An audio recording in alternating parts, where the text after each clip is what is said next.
찬송가 395장 너 시험을 당해 찬양하시겠습니다. 395장 너 시험을 당해 다 같이 찬양하시겠습니다.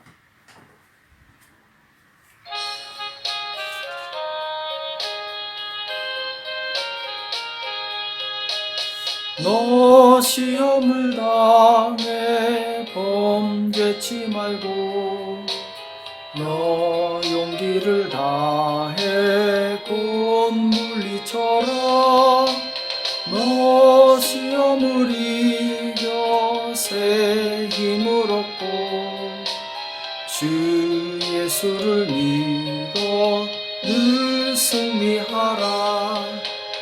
우리 구주의 힘과 그의 위로를 빌라. 주님 내 편에 서서 항상 도우시리. 내 친구를 삼가 잘 선택하고 너 언행을 삼가 늘 조심하라. 너 열심을 다해 늘 충성하고 온 정성을 다해 주 봉사하라. 우리 구주의 힘과 그의 위로를 빌라. 주님 내 편에 서서 항상 도우시리. 잘 이기는 자는 상 주시리니 너 낙심치 말고 늘 전진하라.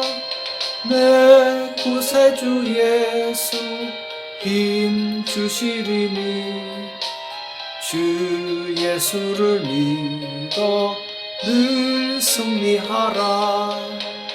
우리 구주의 힘과 그의 위로를 빌라. 주님 내 편에 서서 항상 도우시리. 기도하겠습니다. 살아계신 하나님 아버지, 이 새벽에 저희들을 불러주시고 하나님 앞에 나올 수 있도록 은혜 주심을 감사합니다. 주의 성령님 우리 가운데 역사하사 믿음을 강하게 도와주시옵시고 세상을 이길 수 있는 능력으로 충만할 수 있도록 도와주시옵소서. 날마다 사단은 우리 가운데 낙심을 주고 또한 우리를 유혹하고 믿음에서 멀리하려고 할지라도 하나님 주신 은혜와 능력으로 승리할 수 있도록 우리를 붙들어 주시옵소서. 오늘 우리에게 주시는 말씀을 듣기 원합니다. 말씀으로 승리할 수 있도록 깨닫는 은혜를 허락하여 주시옵소서. 주께서 함께해 주실 것을 믿고 감사하며 예수님의 이름으로 간절히 기도합나이다. 아멘. 하나님의 말씀 열왕기상 6장 19절에서 22절 말씀 보겠습니다.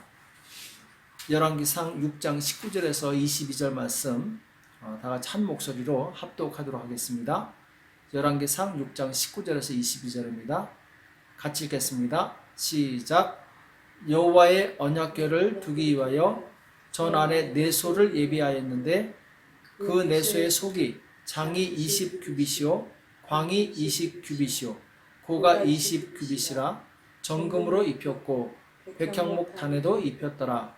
솔로몬이 정금으로 외소 안에 입히고 내소 앞에 금사슬로 건너 지르고 내소를 금으로 입히고 온 전을 금으로 입히기를 마치고 내소에 속한 단의 전부를 금으로 입혔더라. 아멘. 정금 같은 믿음이란 제목으로 같이 말씀을 나누겠습니다. 오늘 열왕기상에서는 이제 솔로몬이 성전을 건축하는 내용이 나오죠. 어떤 모습으로 성전을 건축하는가 구체적으로 나오고 있는데, 이 성전은 과거 모세가 지었던 성막을 모델로 해서 비슷하게 짓지만 더 크고 웅장하게 제작을 하게 되죠. 성막이 천으로 되어 있었다면 이 성전은 돌로 지어지고 그리고 그 안에 많은 방이 있는 굉장히 큰 건물이죠. 7년간 지을 정도니까 굉장히 튼튼하고 그리고 크게 지었던 것을 알 수 있게 됩니다. 성막의 핵심은 지성소 안에 있는 언약궤였죠. 왜냐하면 하나님의 말씀판이 들어있는 상자이기 때문에 이 언약궤가 이 성막에 있어서 가장 핵심적인 위치를 차지하고 있습니다. 그래서 이 언약궤가 있었던 이 지성소는 대제사장이 1년에 딱 한 차례만 들어갈 수 있었죠. 아무나 들어갈 수가 없었습니다. 오직 이 깨끗하게 죄사함을 받은 죄가 없는 이 대제사장이 들어갈 수 있는 곳이 이제 지성소였죠. 그래서 지성소에서 이 하나님의 말씀을 듣고 그리고 이 백성들에게 하나님께 주시는 그 말씀을 듣고 나오게 되는 것이 바로 지성소였죠. 오늘 이 지성소에 해당하는 곳이 바로 이 내소입니다. 오늘 내소라고 표현하고 있는데 그 내소는 장이 20규빗, 광이 20규빗, 고가 20규빗, 한 규빗이 한 45cm, 50cm 정도 되기 때문에 10m가 됩니다. 그러니까 이 정방형이죠. 10m, 10m, 10m. 가로, 세로 높이가 10m 된 그 공간이 이제 내소였고, 그 내소를 백향목으로 하고, 그 다음에 이제 그 위에 금을 입히게 됩니다. 내소 안에 있는 모든 단에 다 금을 입히게 돼 있어요. 바닥까지도 심지어는 이 금을 입히게 됩니다. 그래서 만약에 이 내수에 들어온다면은 정말 말할 수 없는 그런 큰 감동을 받겠죠. 왜냐하면 모두 금으로 만들어져 있기 때문에 굉장히 소중하고 그리고 화려하게 만든 것을 보게 됩니다. 자, 오늘 이 내소, 곧 지성소는 신약 시대의 성도를 의미합니다. 성도의 마음. 지성소는 하나님의 임재하시는 곳이었는데 바로 이 지성소는 과거에 대제사장만 들어갈 수 있었지만 신약 시대에는 예수님께서 십자가에서 못 박혀 죽으실 때 바로 위에서 아래로 찢어지면서 이제는 누구든지 예수님을 힘입어서 지성소에 들어갈 수 있는 그런 특권을 얻게 되죠. 그래서 우리는 왕같은 제사장이요, 예수 믿는 성도들은 왕같은 제사장이 되어서 하나님과 직접 만날 수 있는 그런 놀라운 영광을 얻게 되었죠. 그래서 이 지성소는 오늘날 성도의 마음을 의미하는데 고린도전서 3장 16절과 17절에 보면은 너희가 하나님의 성전인 것과 하나님의 성령이 너희 안에 거하시는 것을 알지 못하느뇨, 이렇게 말씀하고 있어요. 자, 우리가 하나님의 성전이라는 것이죠.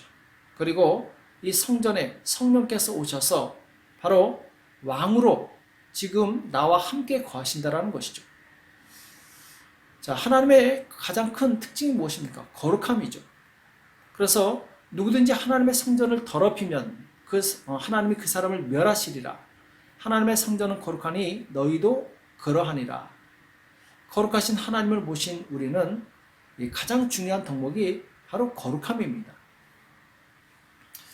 이제 멀리 계신 하나님이 내 안에 오셔서 나와 동행하시면서 나를 성전 삼고 나와 늘 함께 계신다라는 것이죠.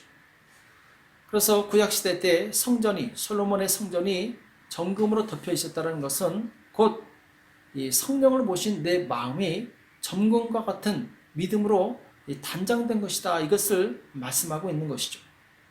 여기서 정금이라고 표현하고 있는데 정금은 가장 대표적인 두 가지 속성이 있죠. 하나는 이 불순물을 완전히 제거한 이 깨끗함, 거룩함을 상징하고, 이 두 번째는 언제나 변하지 않는 견고한 믿음을 상징합니다. 우리 성도는 바로 이 두 가지, 이 정금과 같은 믿음을 가져야 될 줄을 믿습니다. 오늘 이 두 가지에 대해서 말씀을 나누고자 하는데, 첫 번째, 정금과 같은 믿음은 곧 거룩함을 의미합니다.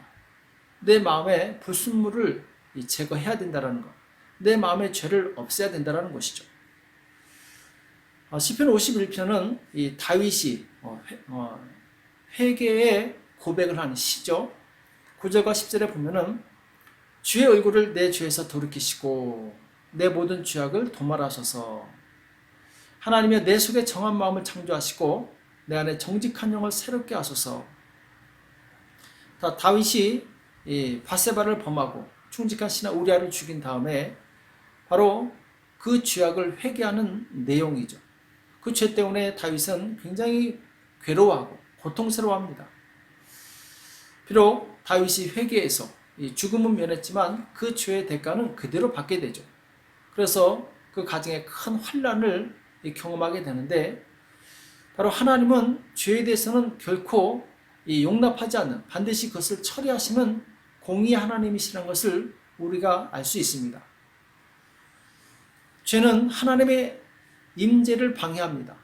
하나님의 보호를 떠나게 해요. 자, 그럼 누가 찾아옵니까? 사단이 찾아오는 것이죠.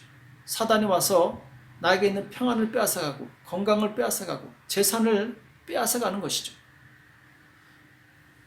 그래서 죄를 벗어버리는 것이 바로 축복을 회복하는 길이에요. 죄는 하나님의 말씀에 불순종하는 것이죠. 다윗이 하나님의 사랑을 많이 받고 기름 부음을 받아 왕이 되었지만 이 죄에 대한 징계는 피하지 못했습니다. 그만큼 죄는 무섭다라는 것이죠. 죄는 반드시 우리 인생에 불행을 가져오고 그리고 고통을 가져옵니다. 그래서 우리는 이 정금 같은 믿음을 가진다 했을 때 죄를 미워하고 죄를 버려야 됩니다. 어떤 형태로든 죄가 내 안에 들어오지 못하도록 막아야 됩니다. 또 출애굽기 30장 30절에 보면은 제사장에게 요구되었던 최고의 덕목이 무엇이었느냐? 바로 거룩함이었어요. 너는 아론과 그 아들들에게 기름을 발라 그들을 거룩하게 하고 그들로 내게 제사장 직분을 행하게 하고, 아론의 그 후손들은 대제사장의 축복을 받았죠. 그들이 이 제사장의 직분을 하기 전에 반드시 거룩해야 됐다는 것을 우리는 기억을 해야 됩니다. 그 첫째 아들과 둘째 아들이 하나님의 말씀을 계명을 어기고 하나님께서 명하시지 않은 다른 불을 들이다가 즉석에서 죽임을 당하게 되죠. 아무리 그들이 거룩한 직분을 맡아다 할지라도 이 죄가 있으면은 그 직분을 수행할 수 없는 것이죠.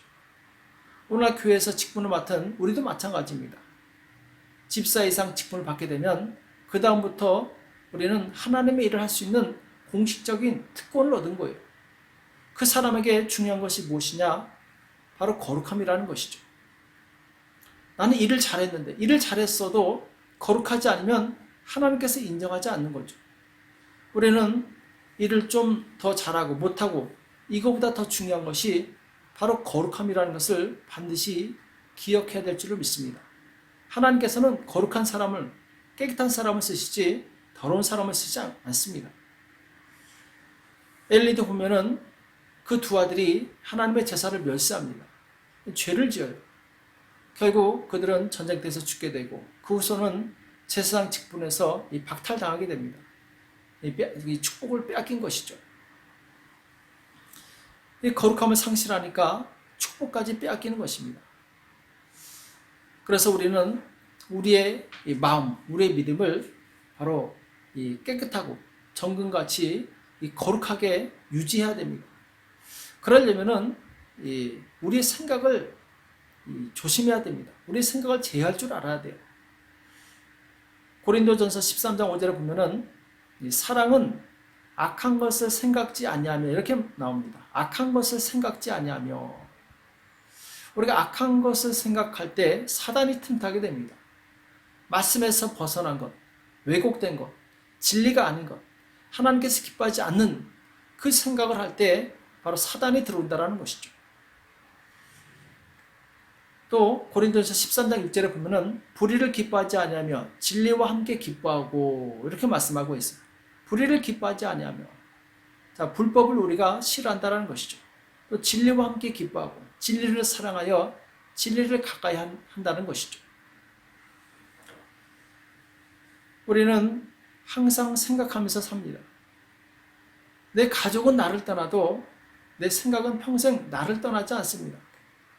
내가 어떤 생각을 하느냐에 따라서 내 마음이 죄를 지을 수도 있고 거룩할 수도 있어요.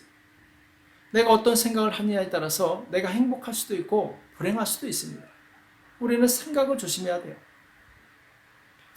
그래서 하나님이 기뻐하시는 좋은 생각, 진리에 대한 생각을 많이 하게 되면 우리는 죄를 짓지 않게 되고, 그리고 내 마음이 거룩해지고, 그리고 행복해진다는 것이죠.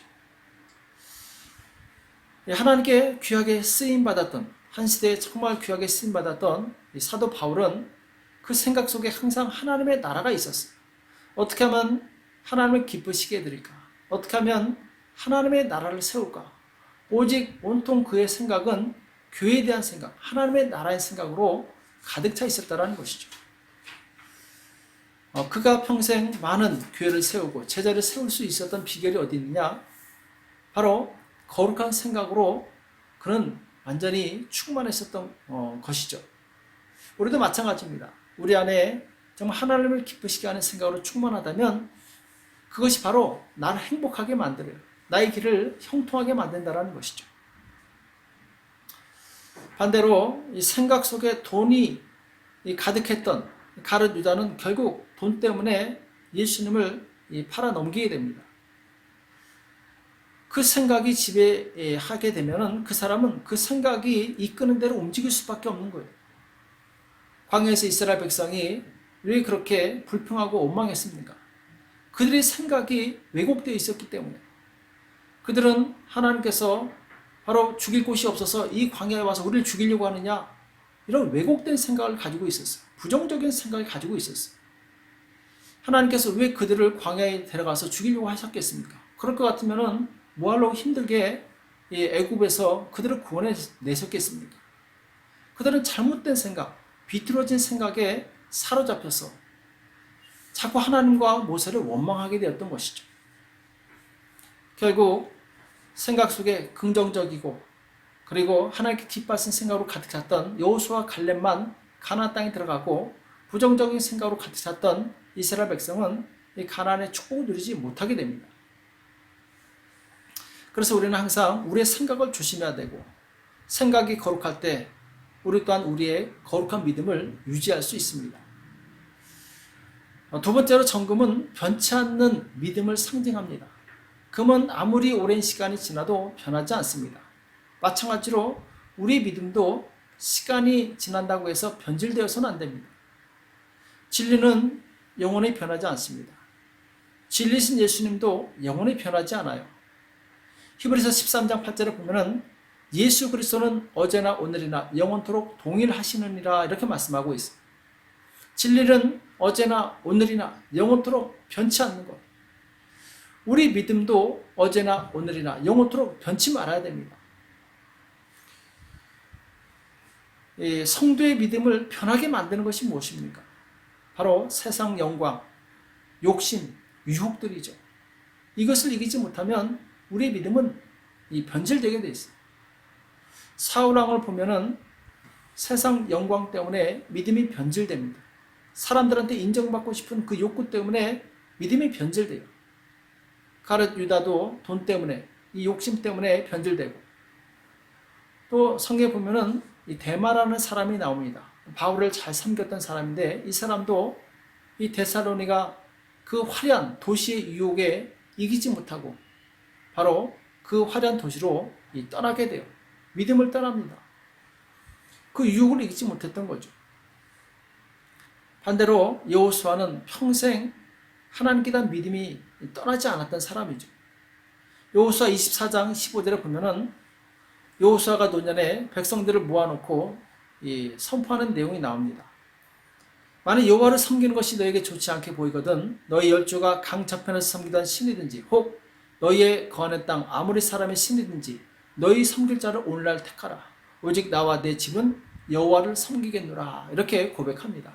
그러니까 모든 백성들이 아닙니다. 우리도 여호와만 섬기겠습니다. 이렇게 고백하게 되죠. 그러나 실제로 이들의 믿음은 오래가지 못하죠. 다음 때에 바로 믿음이 변질되어서 큰 고난을 당하게 되죠. 여호수아는 젊었을 때부터 모세를 떠나지 않습니다. 믿음의 사람을 떠나지 않아요. 그리고 회막을 떠나지 않아요. 그는 항상 믿음의 사람 옆에 있었고 거룩한 장소에 있었고 그리고 하나님께서 원하시는 그 기쁨의 장소에 있었어요. 그의 믿음은 변하지 않았습니다. 아무리 큰 위기가 오고 고난이 왔을 때도 그는 변하지 않았어요.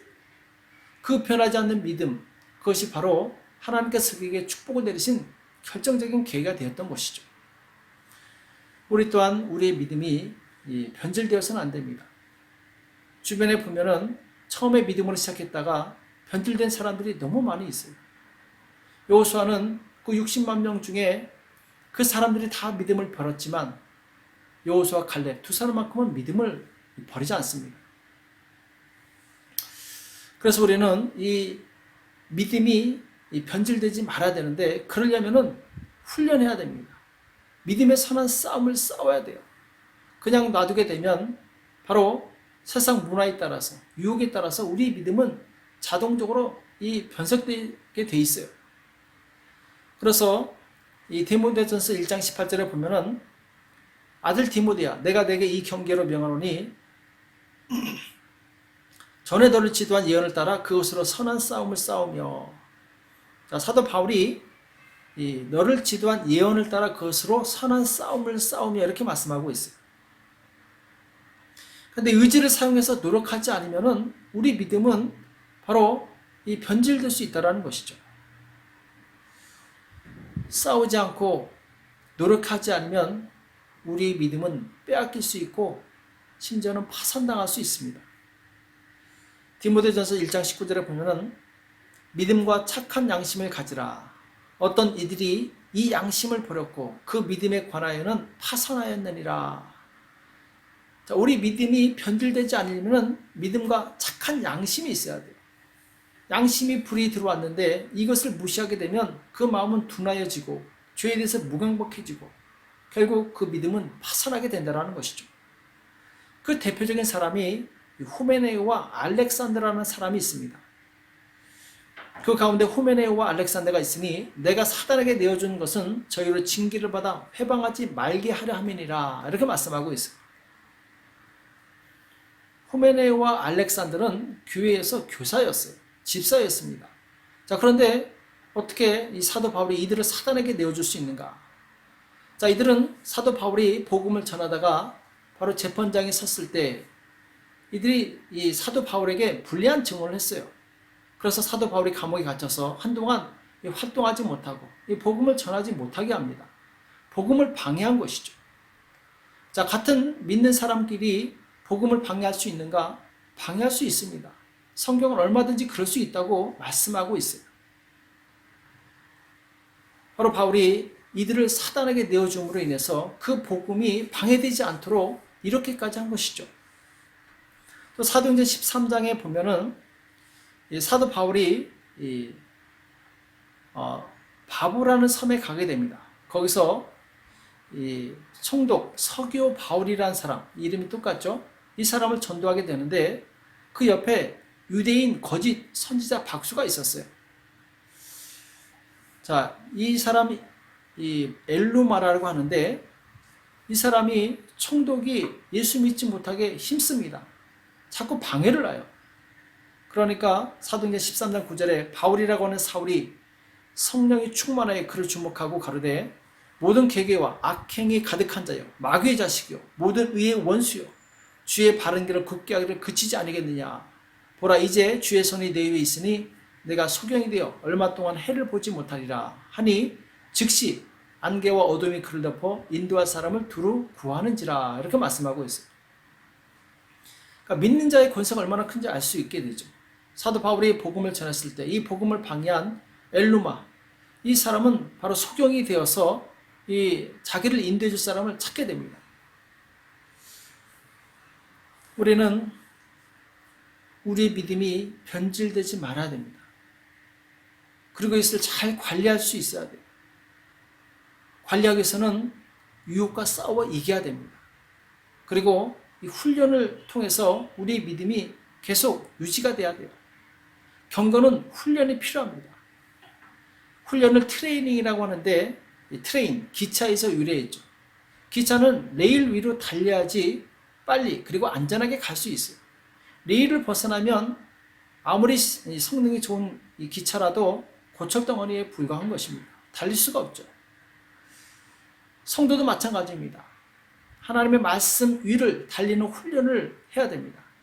말씀에서 벗어난 성도는 하나님께 쓸모없는 사람이죠. 훈련되지 않은 병사는 전쟁터에 나가자마자 죽습니다. 교회는 믿음을 훈련하는 바로 훈련 장소예요.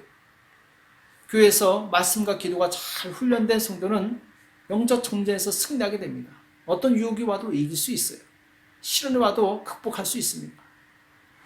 오늘 바울처럼 디모데처럼 이 믿음의 훈련을 잘 받아서 끝까지 변질되지 않고 하나님께 쓰임받기를 축복합니다.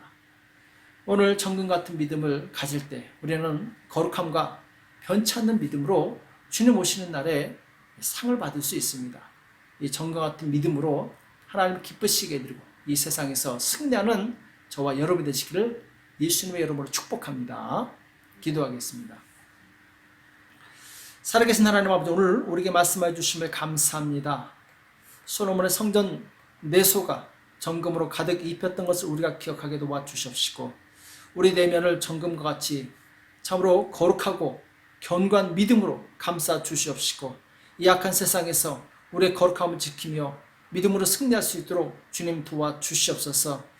주님, 세상 많은 사람들이 변질된다 할지라도 나만큼은 결코 변질되지 않게 도와주시옵시고 끝까지 주님을 신뢰하며 믿고 따라가며 마침내 믿음의 이 선한 싸움을 싸워서 주님 오시는 그날에 칭찬받는 우리가 될 수 있도록 도와주시옵소서. 이 새벽에 기도할 때 주님 우리에게 기도용을 모아주시옵시고 믿음으로 구하게 도와주시옵시고 응답의 축복이 임할 수 있도록 도와주시옵소서. 감사하며 예수님의 이름으로 간절히 기도합나이다. 아멘. 오늘 말씀 기억하시면서 하나님 나에게 정금 같은 믿음을 주십시오. 거룩한 믿음을 주십시오. 내 믿음을 더 강하게 해주십시오. 그리고 이 코로나 바이러스가 속히 종식될 것을 위해서 그리고 가정을 위해서 가지고 난 기도 제목 가지고 이 시간 합심해서 간절히 기도하겠습니다. 기도하겠습니다.